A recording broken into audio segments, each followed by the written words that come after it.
They could give a place for people to upgrade themselves, give them a chance. Also, it could help the community, because my understanding there's a beautiful gymnasium. They could bring in the community, have things going on in the community as well. But most of it is to help people find jobs, give them self-esteem, give them the tools to work with, and a proper address to give.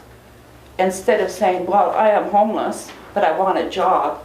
Not too many people will hire somebody who has no address to live at.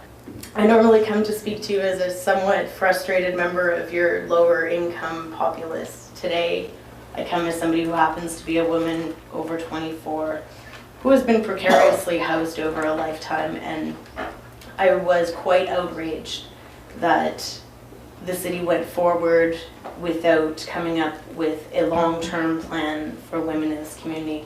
I understand that there were no bidders. That said, the day that the city and the people who were looking at the RFPs received the RFPs and realized that there was nobody bidding for the women's shelter, a new RFP process should have been issued right away. The city should have been let know across the board that there was a need for somebody else to take up that women's shelter. And if the per diem is a problem, well then that might be something that City Council is going to have to really start looking at. We have heard many horror stories about the experiences of men and women staying at the shelter service provided by the Brock Mission. We've already seen how the Brock Mission has failed in service provision. We have heard many complaints about the mission, their inadequate services, the poor treatment of clients. There's a lack of cleanliness and hygiene at the Brock, especially in the bathrooms. The sleeping conditions are overcrowded, the air quality is terrible, the laundry and shower facilities are not accessible to the members of the community who need to use them. The food is terrible and is reportedly worse than what is served in prisons. The soup is watered down, broth and pasta is served with no vegetables or sauce. They don't even have a food budget but rely completely on donations, which is unacceptable. I was a former employee for 2.5 years there, and it wasn't always in the right for me. The thing that I see in their own eyes is lining their own pocket when they should be helping from the heart, not their pocket. And it seems like every time I hear a topic on the Brock, it's money, money, money, rather than just trying to come out of their own thing and help from the heart, like I said. I envision a Peterborough where Peggy Chauncey from White Path gets the contract, because Native Aboriginals have historically been oppressed by us white people, and it is the role of City Council to give Peggy the leg up. My name is Marty Smith, and I am the current chair of the Board of Directors of Brock Mission. For 20 years, the staff and Board of Directors of Brock Mission have been providing a safe and welcoming shelter in this city.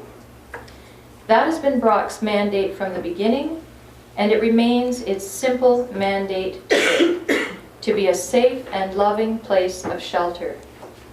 It's not pretended to be a vehicle to eradicate homelessness, for example, or to solve the issue of poverty in Peterborough. And Brock Mission has fulfilled this mandate with integrity and love. While doing so, the mission has been highly respected in this community, as is evidenced by generous support in terms of financial contributions, volunteer hours, and the provision of huge amounts of food, which it has received from many businesses, churches, service clubs, and individuals. Recently, there have been allegations suggesting that Brock Mission has mismanaged its funds and operations, and some of these allegations have gone so far as to question the integrity of Mr. Bill McNabb, the Executive Director of the mission.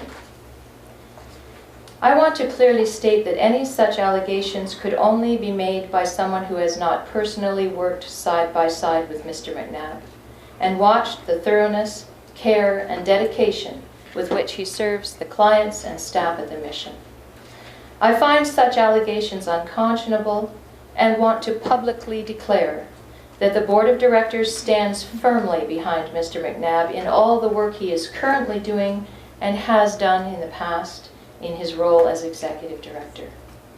I might add that there are many other organizations within this city and farther afield as well, which would willingly attest to his extensive knowledge, his skills, and his high degree of integrity, including in particular the Ontario Association of Hostels, for whom Mr. McNabb has voluntarily served for